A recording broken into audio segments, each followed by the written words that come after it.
Drapeaux de partis politiques, banderoles arborées, principales artères de la ville prises d'assaut, l'ambiance était de grand jour ce vendredi 23 juin 2023 à Kananga, dans le Kasaï central.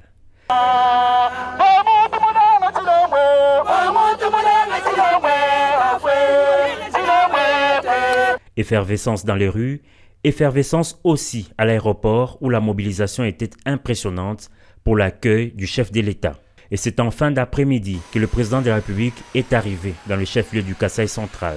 Accueilli par le gouverneur de province, Félix Antoine Tshisekedi Tshilombo débute ses jours une visite d'inspection de routine après celle effectuée en septembre 2022.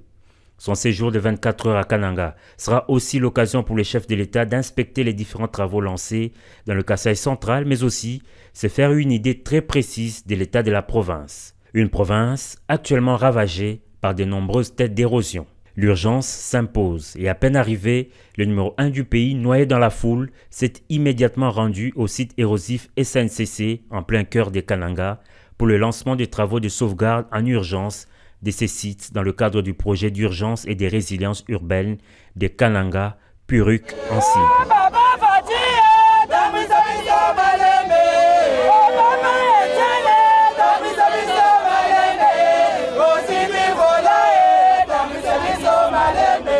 Ici, les têtes d'érosion menacent la voie ferrée, mais aussi la route nationale numéro 1.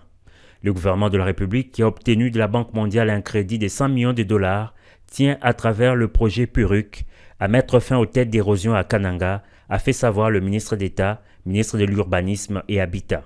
Et de façon succincte, le directeur provincial de l'Office de voirie et drainage OVD a présenté les activités qui seront réalisées dans le cadre de ce projet d'urgence. Ces travaux en soi constituera à la construction de collecteurs, la stabilisation des talus, ainsi qu'à la plantation des espèces végétales.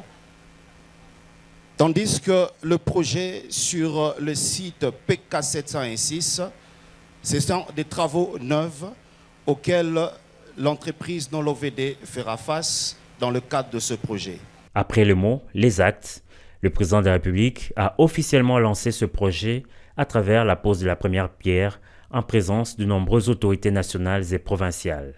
Ces brefs séjours du chef de l'État à Kananga sera également marqué dès ce samedi par des rencontres et des échanges avec les autorités provinciales civiles et militaires et les forces vives de la province.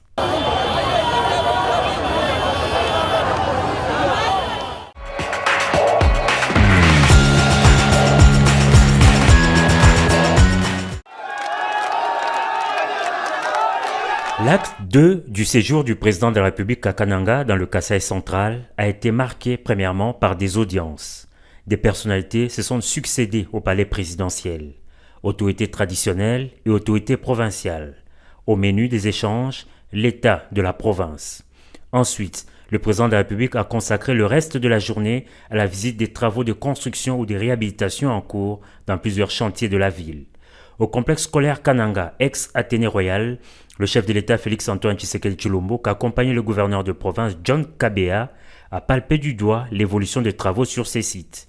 Il s'agit ici de la construction des bâtiments devant abriter les écoles secondaires dans le cadre de travaux de rénovation de cette école, autrefois le plus beau fleuron de Kananga. Des explications précises lui ont été fournies par les prestataires de l'entreprise GCK pour des travaux financés par la Banque mondiale, partenaire de la République démocratique du Congo. On pourra dire qu'on est dans le 25% de travaux parce que toutes les fondations ont été déjà exécutées et là on est en train de pousser avec l'élévation de murs. On a commencé le travaux, c'était le 3 avril de cette année et on compte le finir normalement au mois de novembre qui est contractuel parce qu'on a 8 mois de travaux, mais on se donne corps et âme pour qu'on puisse terminer le travaux début septembre. Heureux de recevoir le garant de la nation dans leur chantier, les ouvriers enthousiasmés ont de très belles manières dit merci à leur hôte pour sa présence.